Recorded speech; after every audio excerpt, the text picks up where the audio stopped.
Hi there Year 12. We're going to do Working with Others Level 3 today, so you'll need to have your Working with Others booklet with you. You'll also need to ask the teacher that's with you for 4 or 5 post-it notes as well, and you'll need a pen or a pencil with you. So make sure you've got everything and then get ready to start.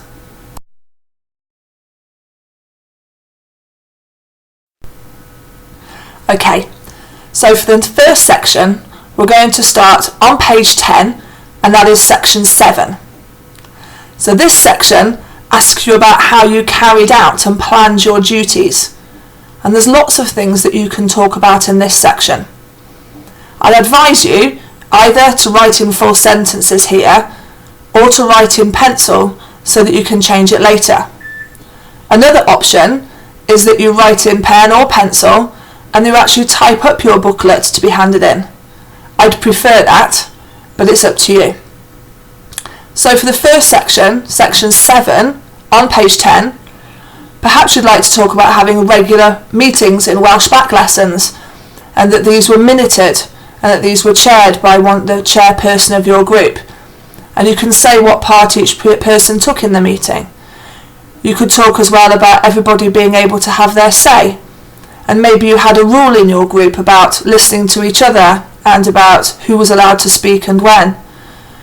Perhaps as well you could speak about your individual tasks and how you carried those out, that you used action plans, that's important, and that you kept a tally or a run on how you were doing, that you checked your progress against these action plans, and that if you needed to change them then you would do so.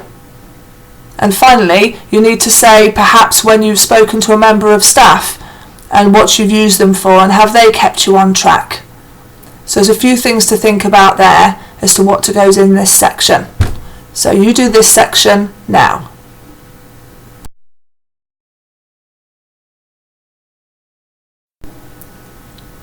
So now we're going to go on to the action plans that you'll find at the bottom of page 10 and going on to page 11. You have to fill a minimum of 2 of these in, and you could do 3. These have to refer to the tasks that you have your name next to on the previous page, on page 8, where you've listed the tasks that need doing and you've said who is responsible. So only the tasks that have got your name next to them are the tasks that you should include on these pages. If you don't have 2 tasks that have your name next to them, then I suggest you go back to page 8 and put your name into one of the tasks. For each of the boxes, you write the task title at the top on the dotted line, and then break down that task into really small baby steps. Say how you're going to achieve it and when by, and then the last section that it asks you for comment, you need to make some kind of reference somewhere along the line in each section to perhaps working safely, doing a risk assessment, and considering the feelings and the safety of others. So at least once in each of the tasks you must refer to that. You may also talk about needing to get transportation to somewhere, or needing to get some money together for something, or needing to get something photocopied, or different resources need asking for. All of those things need to go into this action plan. It would be quite detailed by the time you've finished, and that's good. The deadlines that you put are important as well, but if you don't reach those deadlines, it doesn't matter too much, as long as you later say why you didn't meet them and what you did about it. So now you need to complete those sections, at least 2, and it could be 3.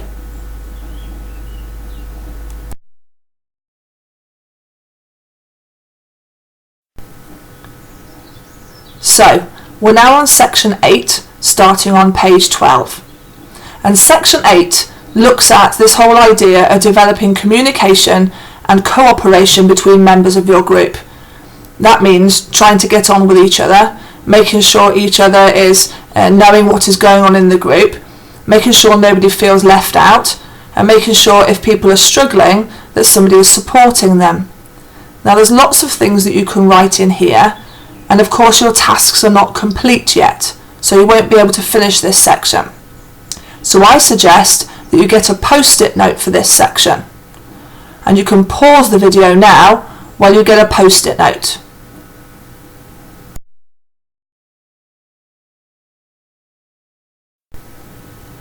Got it? Right then. Okay, so back to section 8 on page 12. Now the types of things you need to make a note of on your post-it note are anything from having rules in meetings for listening to each other. Perhaps you had a Facebook group where you all were members, nobody was left out, and that you used it for keeping in touch with people.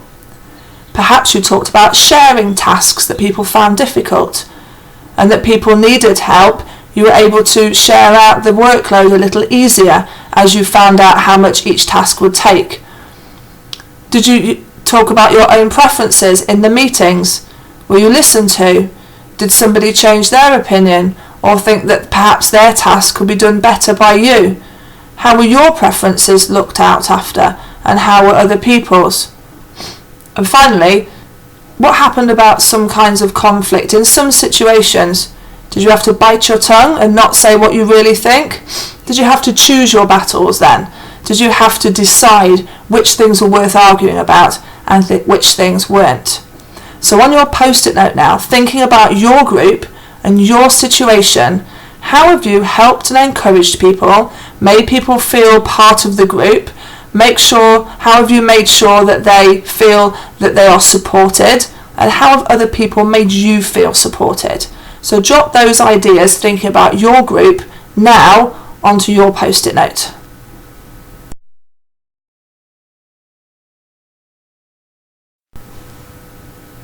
Okay, section 9 now on page 13, and again you're going to need a post-it note. So get another one and get ready to jot down ideas that refer to your particular group activities. So get that post-it note.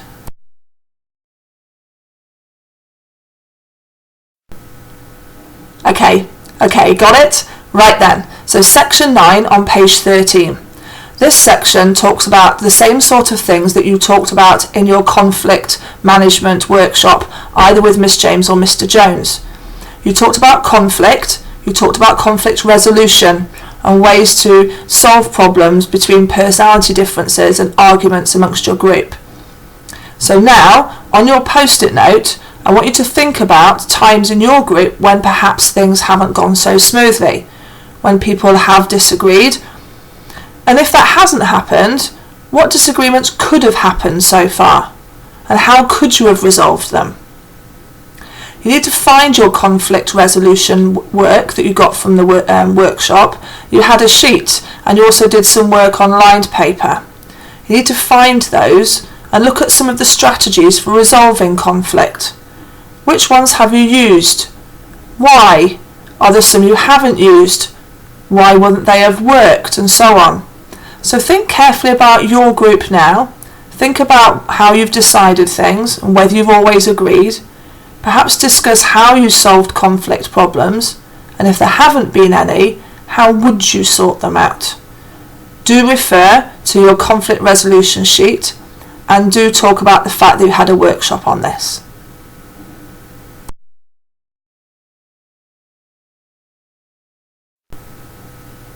Okay, last section now. So this is section 10 and you'll find it on page 14.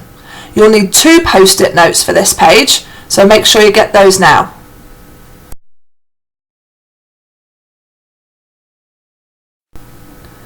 Okay, for the top section here on section 10, this is where it's really important that you have kept detailed minutes of each of the meetings that you've had, that you've detailed who was there, what you discussed, what each person said and contributed to that conversation, and also what was decided and perhaps any deadlines that were agreed and who would do what action.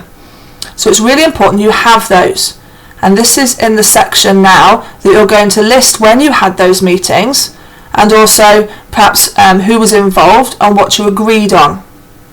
Now there might not be enough boxes there, and so the bottom section can be used for either extension and more boxes, or you can briefly write in the boxes that are in the top section and then add more detail down at the bottom for each one. Perhaps you could also include the time when you filled in the group overview sheet in the hall. That's when I asked you to decide as a group for definite what you would be doing, to fill in the form and to give it back to me. And at that time, that was me checking your progress, and I was then able to see if there were any problems with any groups. So we need to include that as well. That was on the 22nd of October 2014. You should have minutes for that meeting too. You should have written down how the discussion went, even if it was straightforward. If it wasn't straightforward and you really didn't know what you needed to do, what happened afterwards? Have you changed your plans since that date? If you have, what have you changed them to? Have you minuted that discussion as well? Did you come and see me? Did you have a discussion with me? What did I say? Have you included that in the minutes of the meeting as well? Everything needs to be written down. You need to be able to refer to those minutes and have them as evidence to go with your working with others portfolio. You could also include your Dragon's Den presentation.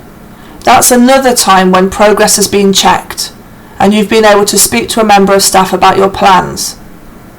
By now you should know when your presentation is, because all the dates are sellotaped to the side of the lockers down by Mr. Smith's room. So you should know when your presentation date is, and it will be with Miss James. Now then, you need to put those down as well, and when you've finished you need to include presentation notes from that Dragon's Den session. That will be evidence as well. So now detail all the times that you've had meetings, what you've decided, who you've checked your progress with, and where you've gone from there.